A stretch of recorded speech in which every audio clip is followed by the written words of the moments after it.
Hey, what's going on, everyone? I am here, and I want to apologize for those folks who were expecting this last week. I uh, took a little field trip over the weekend, and things just came to a head on Wednesday, and there wasn't enough time to do this stream. And then on Monday, I wasn't feeling well, and then yesterday, I wasn't feeling well. And they say that what do they say? They say health is wealth. And if your body's not, uh, if your body won't allow you to do what it is you want to do, then you can't do it. So fortunately, I felt a lot better this morning. I was able to go to work, and I am here. So, and I can sit in front of the screen and entertain for a little bit. What's going on, everyone? Alonzo, the All-Star Advisor, is here. Andre is here. Andre, thank you for being here. Please smash that like button if you haven't. Let me make sure I can see myself on YouTube. You guys can see me, so that's proof that I am being seen. But this will. Let me do that. Yeah, I mean, people are talking about this now, and this might be one of the last videos I do in terms of election reaction. But people are still reacting to this. People are reacting. And on X, I'm going to show you some of that. And then people made a lot of good videos capturing what actually happened in terms of decision 2024. A lot of the people I thought that would crash out in the real world, actually, by the time I talked to them, a lot of people were fine. I don't know how they did the day after or the day after that, but the people I thought would crash out, so far, they've been fine. They've been fine. Folks on Facebook, things have been kind of quiet over there. I think a lot of people have been blocked and unfriended. So I just want to say a few words about who knew what. There were some videos showing that the internal polls were showing that Madam Vice President Harris was going to get routed for a decision 2024. There was a video by Professor Black Truth. I just tried to find it, and I couldn't find it. Maybe he took it down. And there was another video by O'Shea Duke Jackson using some clips of Amanda Seales talking about how the Harris campaign tried to recruit her, and how she had choice words for Madam Vice President Harris. But O'Shea took that. It looks like he took it down, probably because he used footage of Amanda Seales. But so I'm going to play this intro. It's one of my Dr. T.S. Johnson intros. I have about 3 videos I'm going to just play some snippets of to kind of get at what happened and drive home what happened, because people are still reacting and people are still giving their synopses on what happened. Some are accurate, some are not, some are fact-based, some are feelings-based.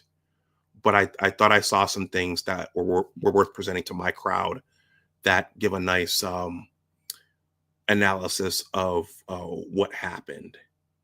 And this is Thanksgiving. Well, next week is Thanksgiving week, so this is going to come up in my circle. It's probably going to come up in your circle as well. Okay, so I'm going to play this intro.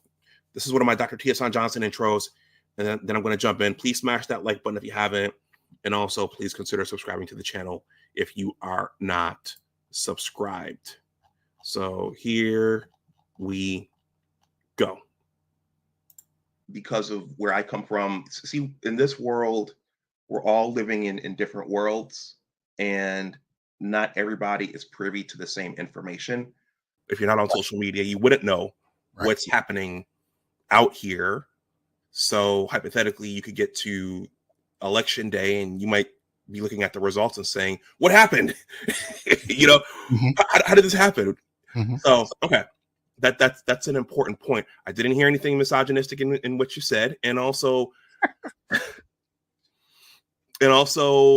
I think it's important that you stated you're not urging anyone towards one side or the other, because right now in this country, it's like red team, blue team.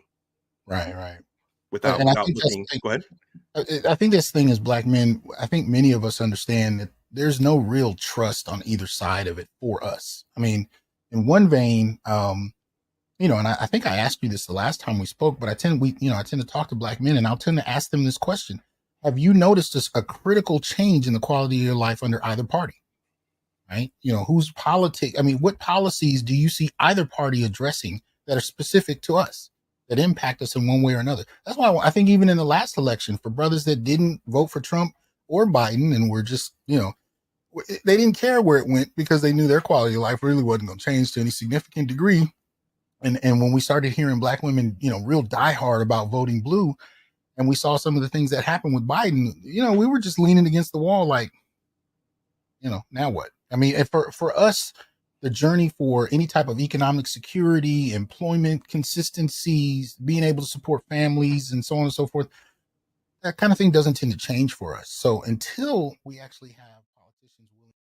Because of where I come from, see, in this world, we're all living in different worlds, and not everybody is privy to the same information. T Riddler, don't come in here talking smack.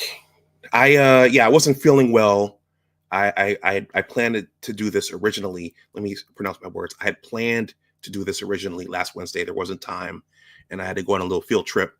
And then when I got back, I wasn't feeling well on Monday, and I wasn't feeling well yesterday.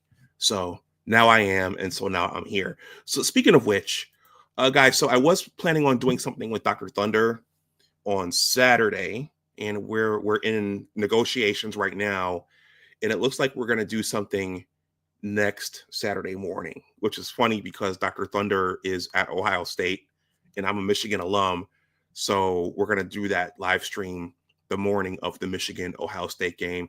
T. Riddler likes to troll my teams, the Bills, but particularly Michigan. So look out for that. We just shook hands on it virtually earlier today. So look for me and Dr. Thunder to have a bit of a Q&A next Saturday. I'm looking forward to that. Okay, let me not belabor this. Let me shout out. So T. Riddler's here. Alonzo Hall, the All-Star Advisor, is here. Andre is here. AB Media, the Black Manosphere's political pundit. Let me slow down. AB Media, the Black Manosphere's political pundit, is here. All right. And Slick Rick with his flamethrower. All right. I'm wearing a Marvel shirt. This is in tribute to Scarlett Johansson, Chris Evans, Robert Downey Jr. I love Robert Downey Jr. for playing Iron Man, and Don Cheadle and Danny, whoever that is, who played the Dora Milaje from Black Panther, and Paul Bettany, everyone who was on that Avengers call for Madam Vice President Harris. One of the storylines in the aftermath of Decision 2024 is that she tried to leverage celebrity quite a bit, and it didn't work. It didn't, whether it was Meg Thee Stallion or Beyonce or Kelly Rowland or Glorilla or the Avengers or Taylor Swift.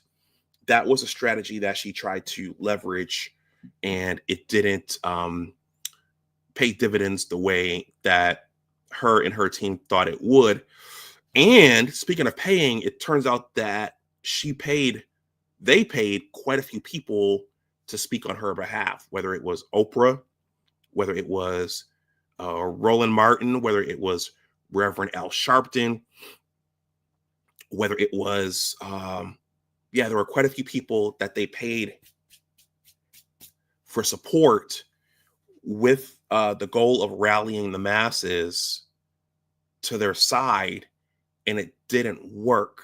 And actually, I think she ended up, her campaign ended up in debt. So that was one of the other subplots coming out of Decision 2024, in addition to President Trump starting to assemble his team and him starting to make moves on his side.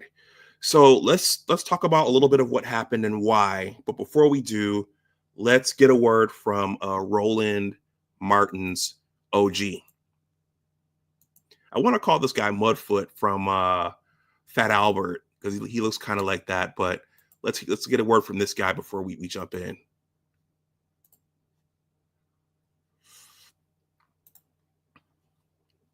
Fair use. Please smash that like button.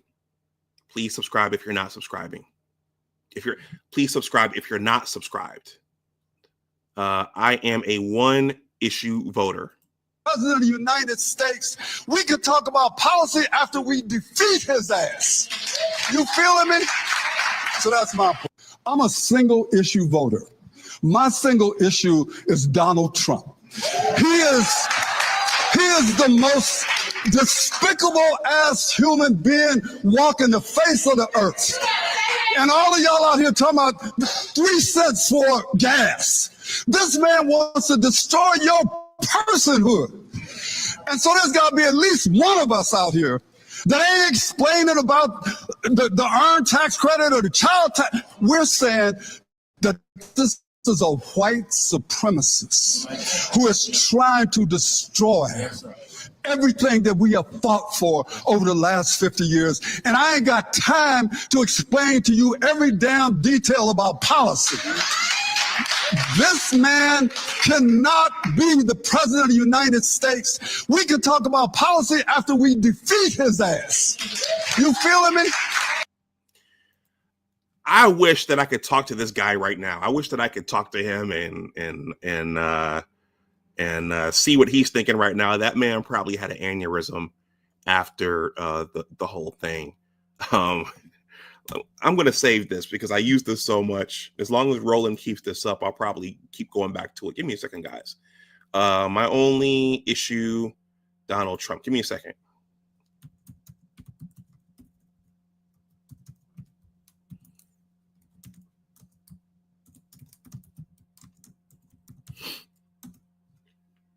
My only issue, Donald Trump.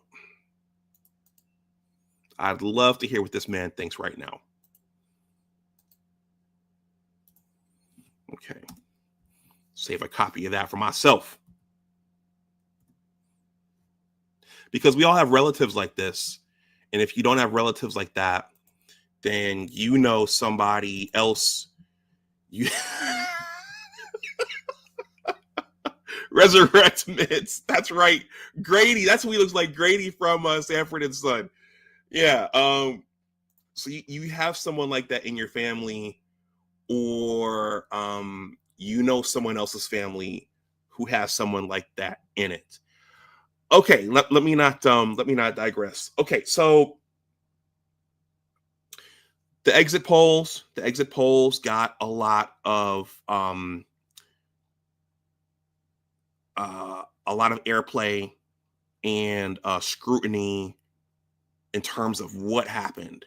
As I described in my intro, Dr. Tiasan Johnson, a lot of people were surprised and they looked around and they said, well, what happened? How did this happen? So the initial thought was that individuals like us, Black men like me, like you guys, though my Blackness has been questioned over the years because of how I talk and how I comport myself. That's a different story.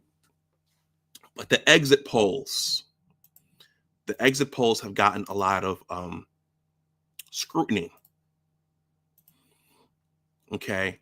And so it turns out these are approximates. I don't know if these are the exact numbers that have been on YouTube, but it turns out that, the majority of white men and women voted for President Trump. Okay. 21% of Black men voted for President Trump. Okay, 7% of Black women voted for President Trump. So we as a people, for those who voted, we as a people still overwhelmingly voted for the Democrats. In this instance, Madam Vice President Harris. One of the big surprises for people was the Latino vote. So 55% of Latino men voted for President Trump, and then 38% of Latino women voted for President Trump. And I think Black men were in large part exonerated by individuals like Joyanne Reed. But white men, and particularly white women, came under a lot of scrutiny for voting for President Trump, because I think the thought was that all of the women would join arms and band together for reproductive rights and for gender equity and those kinds of things.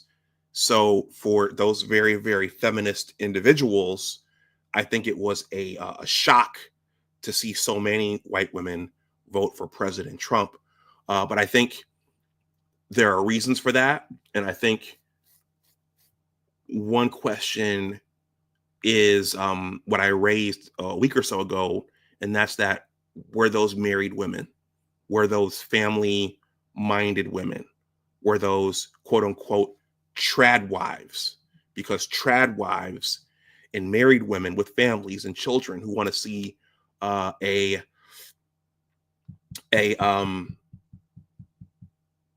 safe place for their children to grow up, a normal place for their children to grow up, they're going to have different values than single, fine, rich aunties, right? And hardcore feminists who are shaving their heads and carrying the banner of the 4B movement now. Those are two different kinds of women. So I think that that's something that all women need to keep in mind going forward, is that even all women, not all women think alike. Okay, so that was a big deal. The Hispanic men, that was a big deal, because I think the question was, well, if President Trump is talking about deporting all of these people, how could you vote against your interests? Well, one of the things that's been talked about is that those who came here legally, they don't want to necessarily see, swaths and swaths of people pouring into the country illegally. So there's something to be said about doing it legally and wanting other people to go through the same process. But I think the other thing is that not all Hispanics and Latinos are the same. And then the other thing that's been speculated is that many of them, especially depending upon which country they come from, many of them are conservative themselves. Okay, so that's a bit of a warm up there. So there was a lot of confusion and speculation over what happened and why. Slick Rick says, okay, this is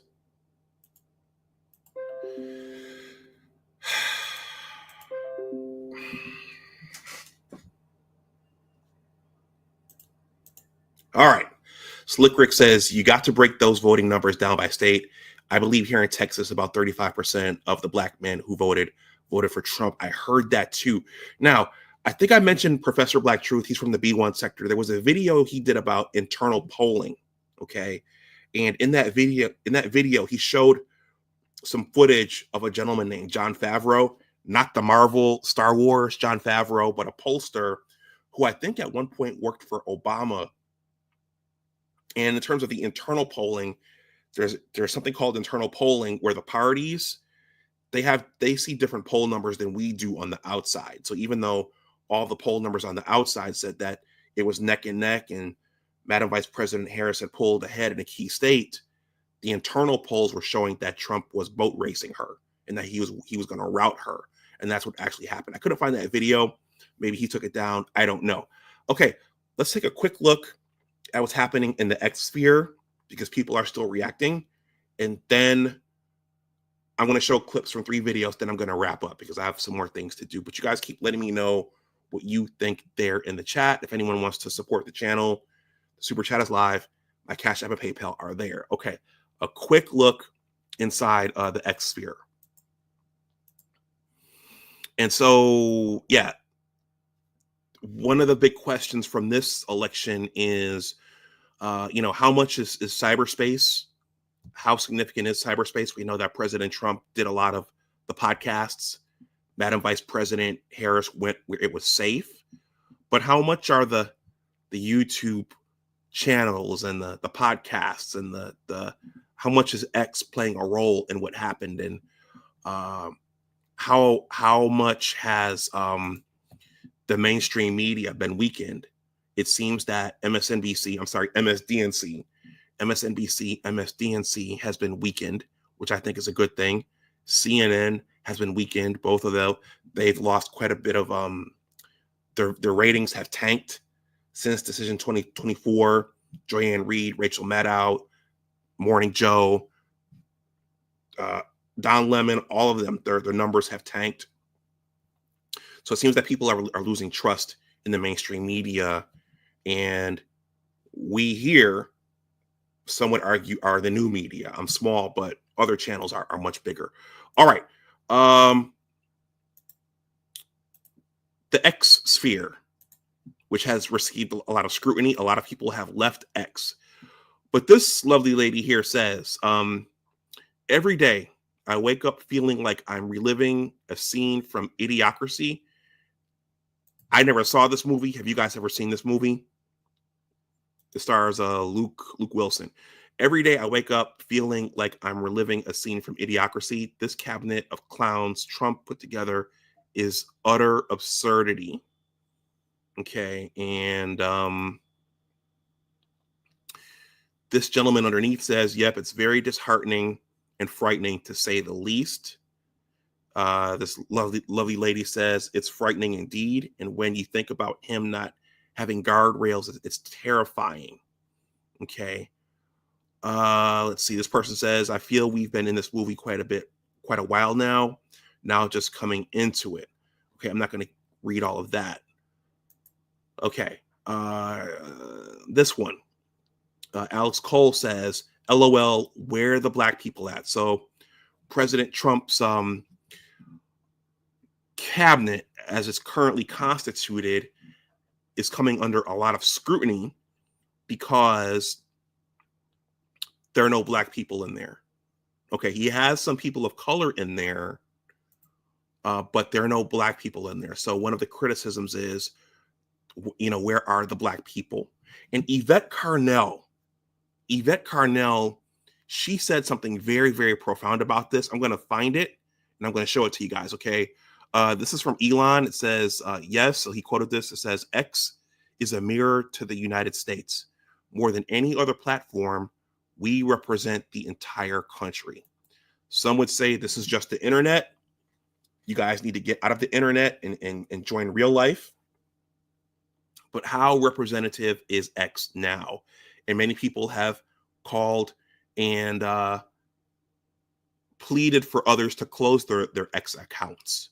Okay, but this little snippet here is showing that in 2022, I don't know if this was so 2022 would have been the midterms when the red wave was predicted.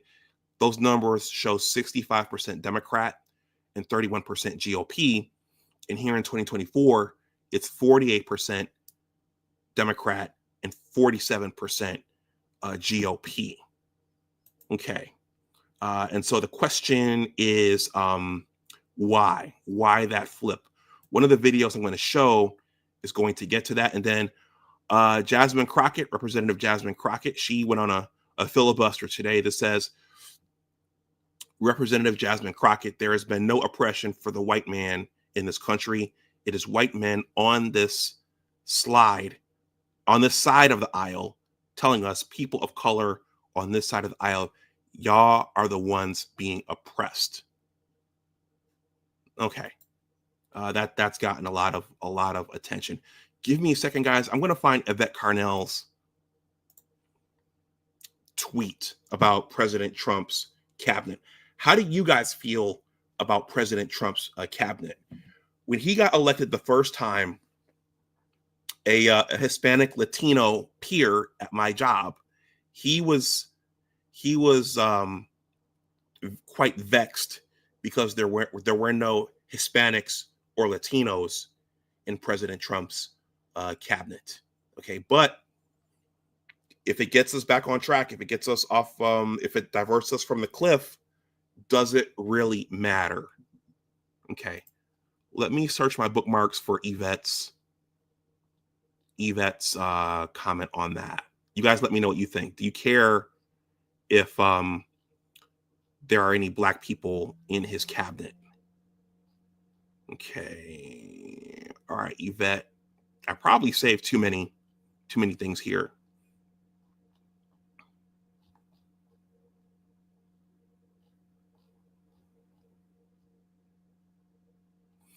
Okay, there's one Yvette post.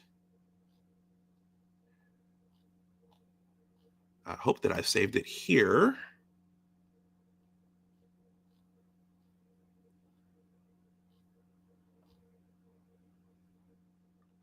Do you guys care who's in his cabinet? So we're going to do it this way. Let me go straight to Yvette's account because she said something very, very profound about the Black and Brown coalition and the ultimate danger of Black people, ADOS, the Freedmen, FBA, being associated with a Black and Brown coalition.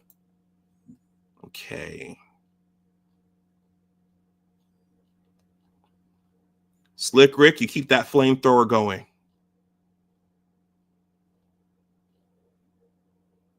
All right, here we go. I should have bookmarked this. Let's bookmark now. So Yvette Carnell said, she posted here,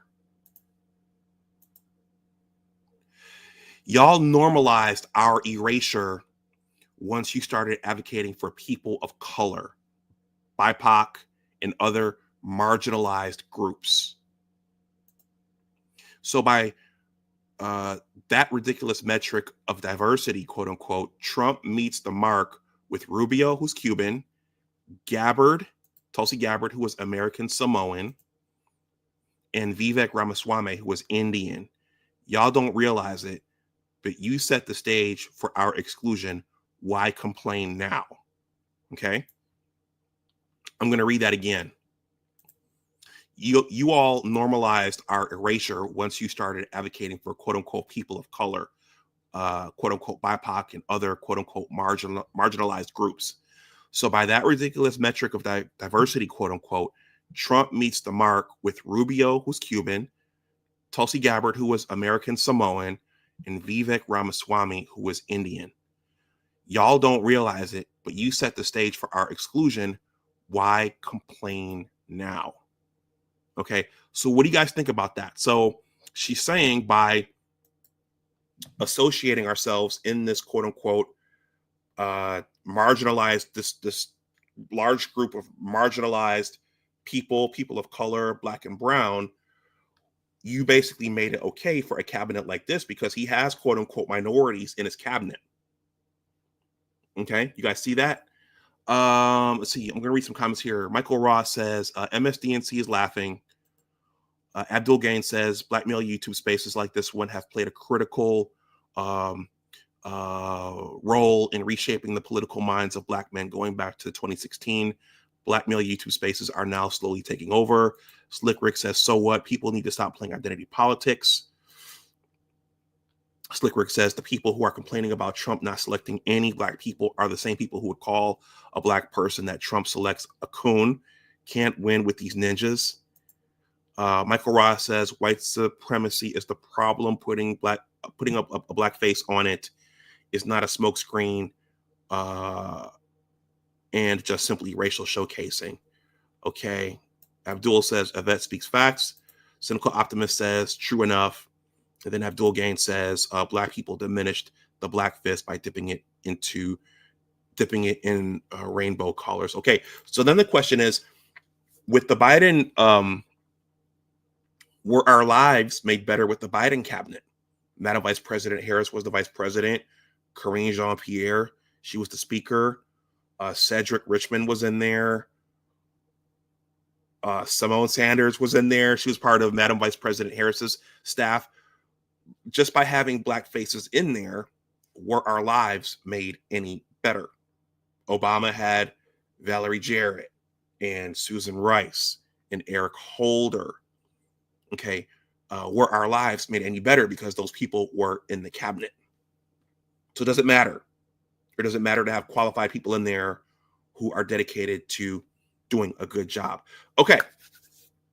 Those are some thoughts from the X sphere. A few video clips, then I'm going to wrap it up. You guys keep letting me know what you think there in the chat. We're going to start with this one from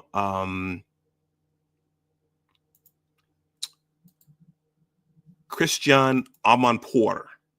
This is from PBS. So for you critics out there who think that I'm indulging in misogyny or that I'm a MAGA guy or whatever, I look at everything, and this one stood out to me. Let's get rid of Grady here. This one is below in the description box. I'm going to try not to play the whole thing for you guys. But this one is worth yeah, I think this one says a lot. Please smash that like button if you haven't. Please consider subscribing to the channel if you are not subscribed. Okay, for you people out there who, I don't know if Toriel is out there. Why are you showing us this video of this Asian man and this white man? The first two videos are going to involve people who don't look like us. And then I'm going to show some clips from one of Diamond Dave's videos who looks like us. All right, so just we can get valuable information from everybody. All right.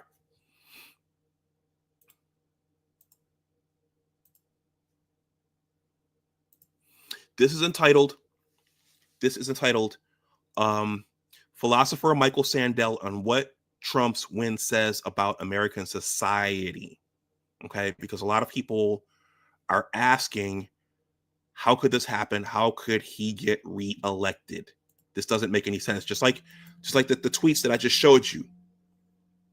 We're living in an idiocracy. How could this happen? Okay. Well, I would challenge those people. Go look for answers. Go outside of your sandbox and see what the people who voted for him are talking about. Fair use. Political philosopher Michael Sandel. He joins Walter Isaacson to discuss how polarization fueled Trump's campaign. Thank you, Bianna. And Michael Sandel, welcome back to the show. Good to be with you, Walter. You know, when the election results came in, I was rereading your book, Democracy's Discontents. So that's his book, Democracy's Discontent. So again, the writing for this has been on the wall for a while. Okay, so whoops,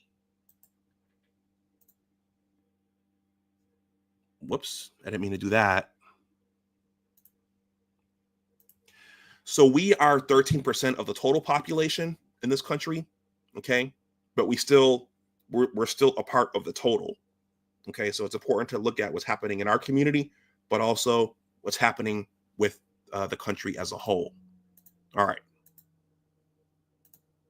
Fair use. The new version of it. And I said, this is the best explanation of what just happened. Explain to me how democracy's discontents that you write about will manifest in the election. In two ways, Walter. First, people feel that they don't have a meaningful say in how they're governed. It's really a crisis of self-government. People feel overwhelmingly that their voice doesn't matter. That's one. And secondly, people have felt for some time that the moral fabric of community has been unraveling, from family to community to the nation. People hunger for a sense of belonging, a sense of pride, a sense of solidarity, and people feel unmoored. And so I think these are two deep sources of the discontent that this election was about, that Donald Trump managed to tap into. So people feel like they're not being heard. They feel like by the political class, they feel like the sense of a sense of community is gone. They feel unmoored. Okay. Connected also with the grievances of working people, those without university degrees, who felt that elites looked down on them. Okay, I thought that was huge. So one of the things that we're hearing, that I've been hearing, is that there's this disconnect now between college educated people and the working class. Okay, so we formed almost just like we have two political parties, we have two genders. Now you have a nice distinction between college educated people and people who are not college educated. I don't know what you guys are in the chat. I'm college educated. My parents pushed that. I have a bachelor's degree and a PhD. I don't think that those make me better than anybody else. I do present myself as that here for entertainment purposes, but I do not walk around feeling like I'm better than anybody else because I have a college degree. And so what we're hearing is the elites have become disconnected from the average everyday person. But I'm sure we know people who feel like they're better and they're smarter because they have college degrees and they're over everybody else. So that's a huge chasm that's developed in this country.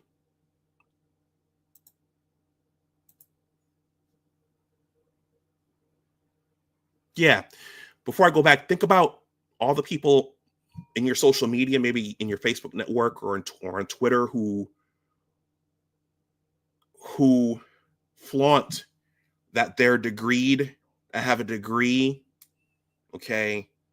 I'm this, I'm that. I'm degreed. I'm unbothered. Okay. For some people, their degree, their college education, that separates them from everybody else. Okay. I know in our community that happens quite a bit. You talk about those grievances and you actually call them legitimate grievances. Explain why. Yes, for decades, the divide between winners and losers has been deepening, poisoning our politics and setting us apart. Came to a head in 2016 when Donald Trump was first elected by speaking to those grievances.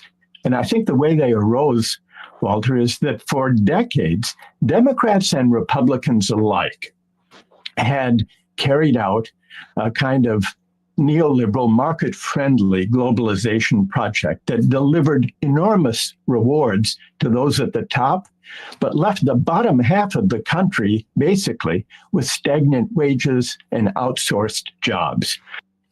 Okay, do you guys know what he's talking about there? Neoliberal globalization. You guys know what he's talking about there? I'm thinking of an acronym that begins with an N.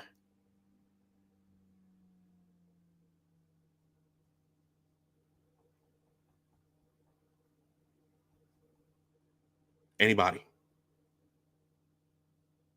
NAFTA. You guys know what NAFTA is? North American Free Trade Agreement. And then there are several free trade agreements with Asia, but essentially this country used to make stuff. This country used to make stuff and manufacture stuff. And those jobs, many of those jobs got sent away. That was allowed to happen. Okay. And so I'm a federal employee.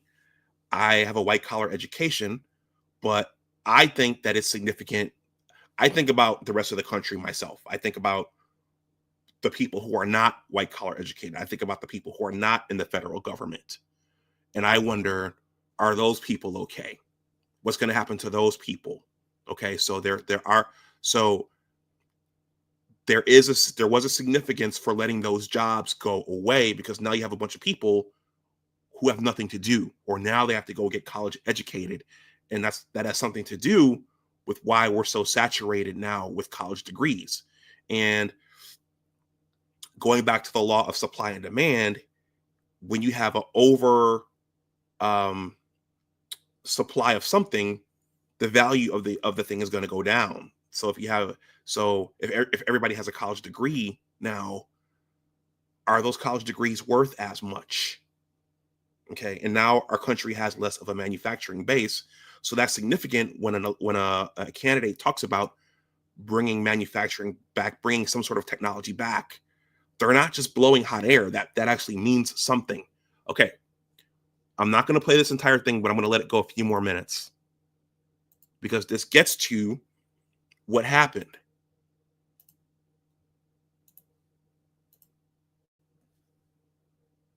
So there was widening inequality of income and wealth. But not only that, the governing elites, Democrats and Republicans, had told working people, if you want to compete and win in the global economy, go to college. What you earn will depend on what you learn. You can make it if you try. What they missed was the insult implicit in that bracing advice. If you're struggling in the new economy and you didn't get a degree, your failure is your fault. That's the implication. So it's no wonder that many working people felt not only dispossessed and economically squeezed by the new economy, but also insulted, looked down upon by governing elites. Okay, I'm going to jump ahead to one other thing here, but I thought that was powerful. That, again, is that right? Is that right to shift everybody to getting a college degree and shifting? Is that right to shift the paradigm to say you're a failure if you're not college educated? Okay. I mean, should everybody go to college? I don't think everybody should. Some people are better with their hands. Some people are more tactile. Some people are builders. Okay. But there's a stigma. Even if your college degree is worthless, there's still that stigma of, I went to college, I'm a little smarter, I'm worth a little bit more. So that's created a bit of a chasm in our society. Okay, I'm going to jump ahead to 14 minutes in this. And I'm going to stop this one. I appreciate the comments. Keep letting me know what you think there in the chat. Aquateki, what's going on? I see you showed up. This one right here, this is a tough one.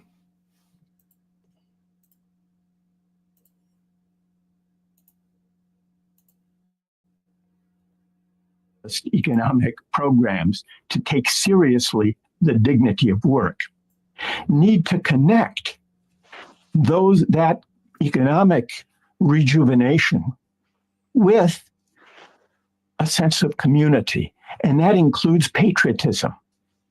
Democrats and progressives have allowed the right and the MAGA movement to claim a kind of monopoly on national pride. Make America great again. Well, there are a lot of problems with that, but it speaks to the aspiration for national pride. There's a tendency, understandably, to say, well, that's the MAGA project, a kind of hyper-nationalism that is ungenerous to immigrants and to outsiders and to inclusiveness. But the answer to that is not to cast a kind of suspicion on all things patriotic, but to articulate a progressive vision of what patriotism and national pride and a sense of community can mean. Otherwise, Well, tell me what that vision is. Okay, guys, this video is below in the description box, but I thought that was significant because when oppositions of MAGA hear MAGA, they think about demons and devils, and they think about Klansmen. But is that what MAGA means? Or is it patriotism? Is it hearkening back to a time when the country was stronger? Okay, and when the country made things, and when the country was mighty? Okay, is that what MAGA means? Or is it Klansmen and Hitler Okay. I don't think a lot of people genuinely think about what exactly it is and what's driving it. Okay. That video is below in the description box. It's about 17 minutes. I'm going to hop to something else from the Hoover Institute.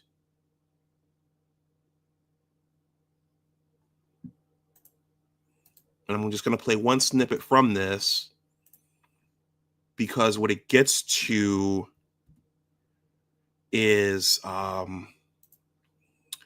this one gets to the mainstream media losing control over the minds of the masses. What's going on, Ant Dog? I saw you up in Erica and Patrick Dix's stream last night. They have a lot of information. Those are two very, very smart people. What's going on? Thank you for stopping through. Ant Dog says, migrated from Ohio to the great state of Texas. Best move I've ever made to date. Yeah, I like Texas. Texas is nice. All right, so this one is from the Hoover Institute. And I'm going to jump to 18 minutes.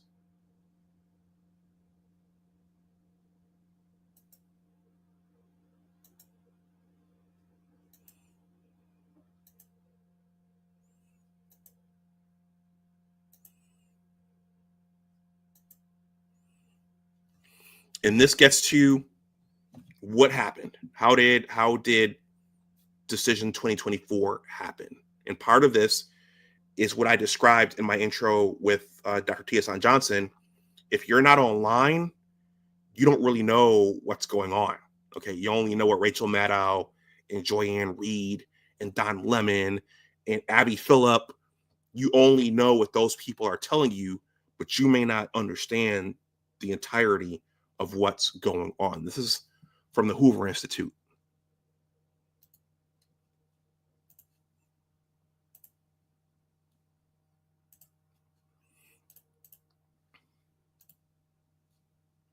Ant Dog, let us, what's so good about Texas in your opinion? Aside from the weather. Well, Abdul Gaines is in Texas too. What's so good about Texas? Okay, fair use. This is from the Hoover Institute. In particular, the memes. I was impressed at how fast the Trump campaign was able to get the memes out, particularly towards the end when things were getting kind of funny. After the Madison Square Garden event, the rally, when a comedian made a joke about Puerto Rico as a garbage island, within just hours, Trump was in a garbage truck in Wisconsin and delivered an entire speech in the garbage man's vest. And he got an assist from President Biden with that, though, too, who completely a very significant flipped the narrative. one, I thought. Yeah. And can we just spare a moment to think of Peanut? Well, so here, look, this is not data; it's anecdote. But I was partly informed in this election. I'm not on TikTok. I'm for banning TikTok, but that's another story. But the number of memes I got from my younger children, by the way, whose politics move in various directions, was really staggering. I wouldn't have known kind of half of what was going on were it not for these things constantly being forwarded to me, either by my kids who are older teenagers, or by their friends, and that there was just an entire world of discourse, usually mocking, funny, ironic, and often very, very smart, that was completely missed by the sort of boring earnestness that described most mainstream commentary. The nation is on the line, et cetera, et cetera. It was. I mean, one of the things about Kamala's campaign and the entire liberal establishment behind her, just how boring it was. You just kind of went, oh God, yes, I'm going to eat my broccoli again. People don't like broccoli. But Bret, when you Okay, so that spoke to his children were telling him about TikTok. Okay, so I have a TikTok account. Maybe I shouldn't say that out loud, but there were a lot of conversations happening on TikTok, and if you weren't there, you didn't really know. You didn't really have your finger on the pulse of what was going on if you were just listening to Abby Phillip, Joyanne Reed, Rachel Maddow, The View, because they were clueless about what was going on. Okay, so we're going to finish up with some Diamond Dave here, because Diamond Dave, he really, really, he's got a lot of good financial content and stock market trading content, but he has a lot of good thought content as well. So there are two parts of this video here I'm going to play. Shout out to Diamond Dave. I hope he doesn't mind. This video is called "When You Ignore Class, You Lose." Dave was cooking in this one. He was cooking.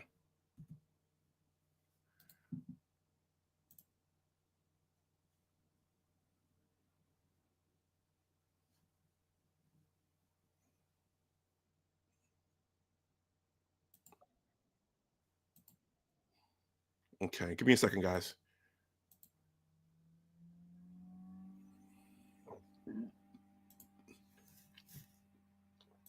So again, the theme of this stream is who knew what? Who knew? Some people knew, some people were looking in the wrong places. So in this snippet, David is talking about the cost of living. Okay. And if you recall, Grady, the OG, he said, well, who cares about 3-cent gas? Okay, who cares? I'm a one issue voter, and my issue is getting Trump out. Other people were worried about paying the rent. Other people were worried about surviving. Okay. When you ignore class, you lose. This is from Diamond Dave.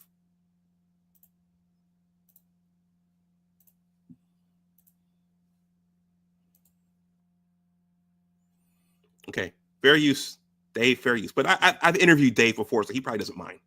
I hope he doesn't mind. Fair use. And how you organize people politically around stuff that they're telling you is not their issue, right? So I don't understand how that works. And so I think that's a disconnect to where people really may not understand how to actually organize people around stuff. It's going to be difficult to organize somebody around something and they say that's not my issue. So this is what the Democratic Party is at. They want to tell people what their issues are when a person's telling you this is my issue. Now, I may not agree that that's the most important issue. My question is, how do I merge what you say is important with what I say is important, and let's come to some type of consensus? As opposed to me telling you, well, no, it's really about this, so you shouldn't talk about that. But the problem is that I need you for something later on down the road. So how do I appeal to you where you're currently at, right? Or how do I improve your situation to where you no longer think that's an issue? That's what we're talking about today. So really quickly, let me get out of here. Let me show you some data around Hartsfield. Let's go back to this.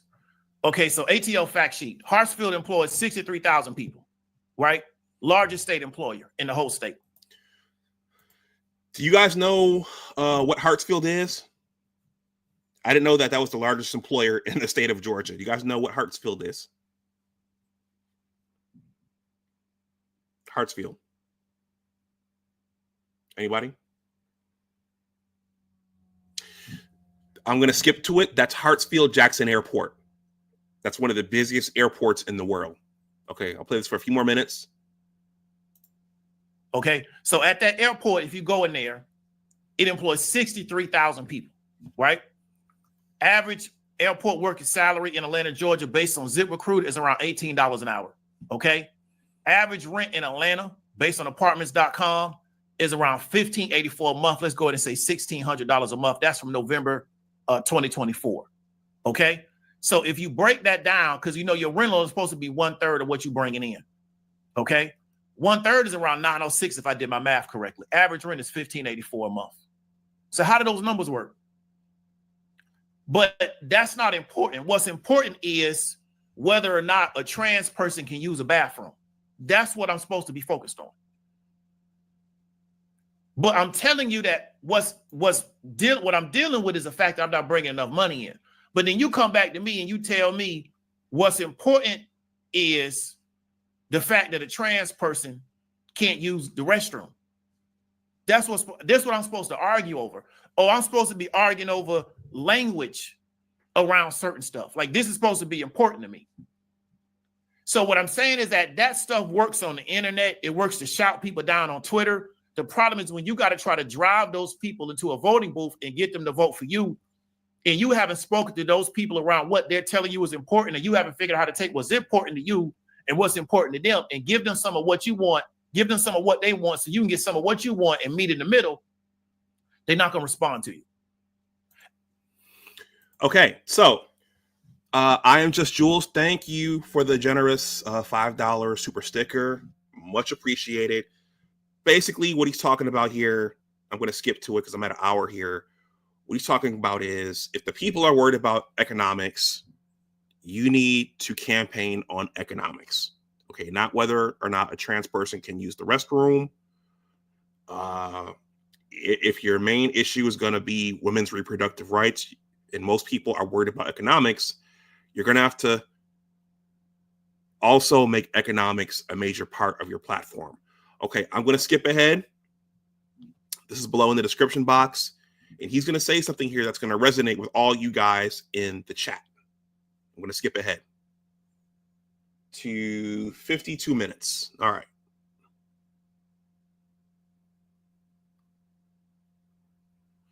David was cooking in this one. He was cooking. Fair use, fair use. I've interviewed David, so I hope this is okay. He probably, yeah, it's probably fine. That they're going to vote Anglo over everything else. Obama being the exception. Obama's a once-in-a-lifetime candidate. You're never going to get that again. I spoke to a woman that's extremely intelligent today. She said they don't never need to run another woman again. She said they ain't going to win. She said she listened to NPR, and Winter was on NPR saying that we don't want no woman president. She said they should never, he said the Democratic Party should never run a woman again for president ever. She said it's not going to work. They'll keep losing. Right? So what we found out is that in real life, outside of the internet, in these little, girl power, you know what I'm saying, groups, when it comes time to go in that booth, right, it's a different story.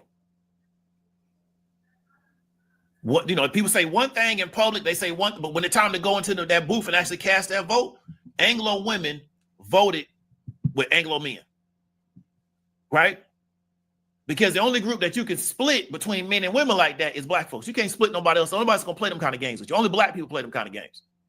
You can't get no other group to split between their men and women except for black people, right? It's easy to separate them. Everybody else, they're not gonna play that kind of game with you.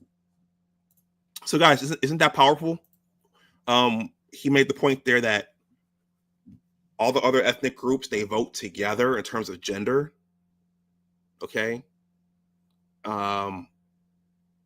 Yeah, they vote together in terms of gender, but we're the only ones who yeah, I'm gonna finish up. Our people are unique. Okay. All right.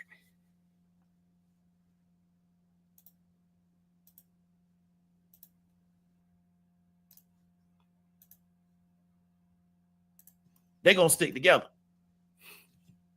So is there any other thing that we want to talk about? National exit polls. Let me get that in real quick. So we see Latino men, 55% were Republican, 43% went to Democrat, right?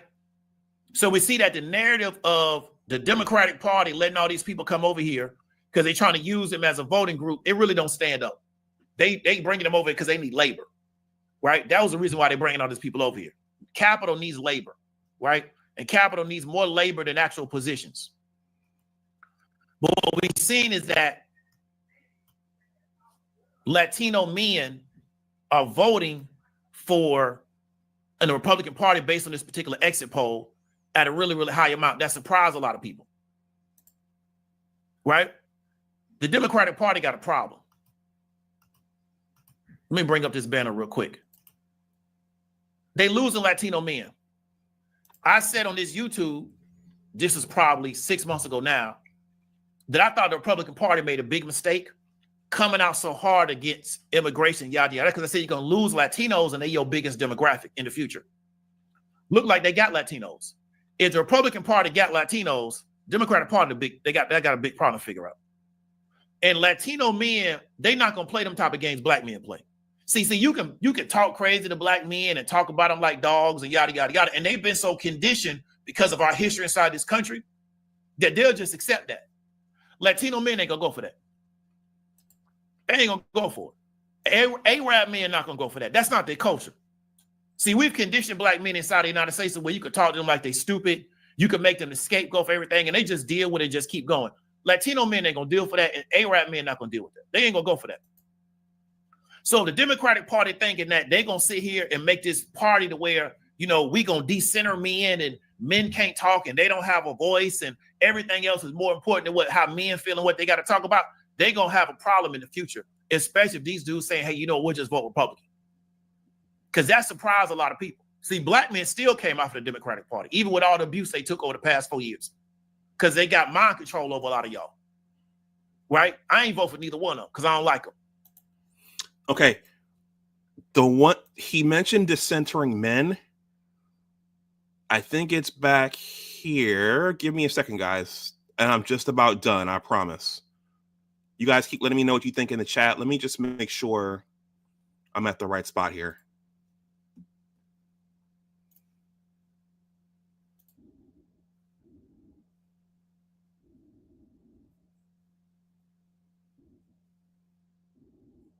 Okay, here we go.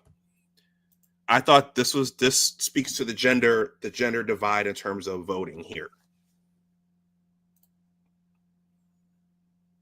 And then I'm done. Fair use. Salute to Diamond Dave. And there's some people, for example, like my mother and that demographic, they've probably never heard of decentering men. All of us here, we've heard of decentering men, but there are whole demographics who have never heard of decentering men, quote unquote. 114, 120 degrees out there on that tarmac. You think if you gay, you ain't still got to go out there and work on that tarmac, even though it's 120 degrees? You don't get no exemption for that. So you got the same issues everybody else got. So why don't you bring them into what everybody else dealing with instead of trying to pull them out? Because the problem is now when you got to go get everybody else, you ain't spoke to them folks. See, that's cool when you're trying to do your little internet thing and you're trying to do your little Twitter thing, but when you got to pull a national election, we need numbers. We got to pull in groups of people. And we haven't spoken to these groups of people for 4 years. Right? Because the stuff we fighting over with people is not even something that even deals with their day-to-day life. That's the problem. But you can't say that. Right? You can't have this. It's a real life conversation. We're going to go into some other points. You can't say that though. Right? You want to be over there with them people, man, you got to go along with the program. You can't have no dissenting voice about nothing, especially if you're a black man. You can't say nothing. Okay, here we go. Decentering men. That's the only way you're going to get along with them folks. Next one. If you dissenter men, keep dissentering them. But you can't switch out when it's time to vote. So if you create all this, if you're a political party and the push is we're going to dissenter men and men need to be dissentered and women need to go do their own thing and yada, yada, yada, this, that, and the third, I get it. I'm not going to argue with you. When it's time to vote, keep dissentering them. Right? So you have to understand, you got certain ethnic groups inside this country, they don't play them kind of games about men. Right? See, you can get away with that stuff with black men. But you got other ethnic groups inside this country, they're not going to play that kind of stuff with you. So you'll see when we look at some of this exit poll data, why certain segments of men didn't even entertain the Democratic Party, because they're not going to play them kind of games with you. But if you dissenter men, keep dissentering them when it's time to vote.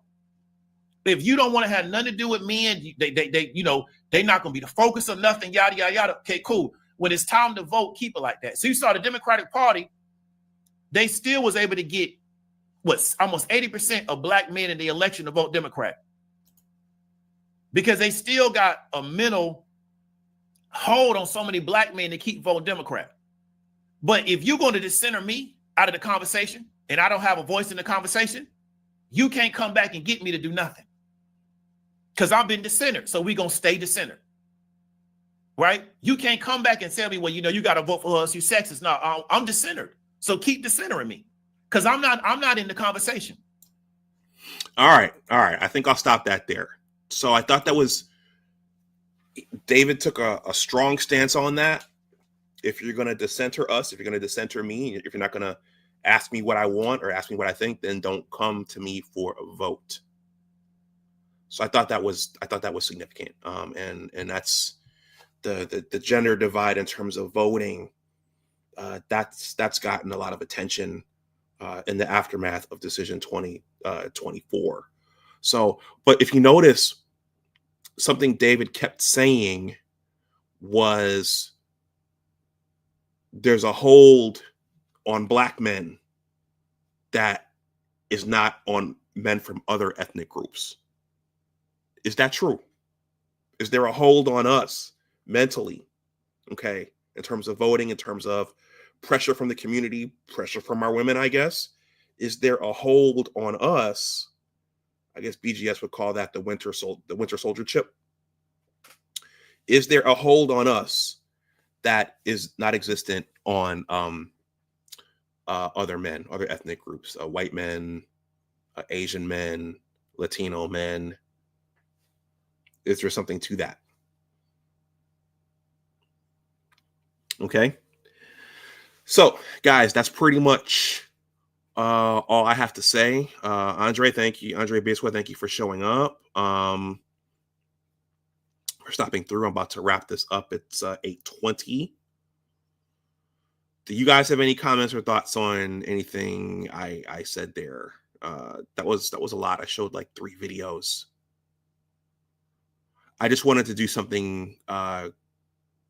The theme of this was who knew what, and yeah, everything was orchestrated in terms of the messaging and the money spent on endorsements. Everything was very carefully calculated, but I think one side didn't make the correct calculations. Slick Rick says a segment of Black men are controlled by the idea of white supremacy and racism. They watch too many slave movies. Okay, but did you all see the comments by Mayor Brandon Scott of Baltimore? He was pretty macabre after the election was finished, and he said the country doesn't deserve Black people, but in particular, the country doesn't deserve Black women.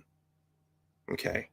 And then you had, well, I'll just stop that there. But David's words suggested that there's something about us that's unique. There's a particular hold on us that isn't on other men, which I thought was interesting. Okay.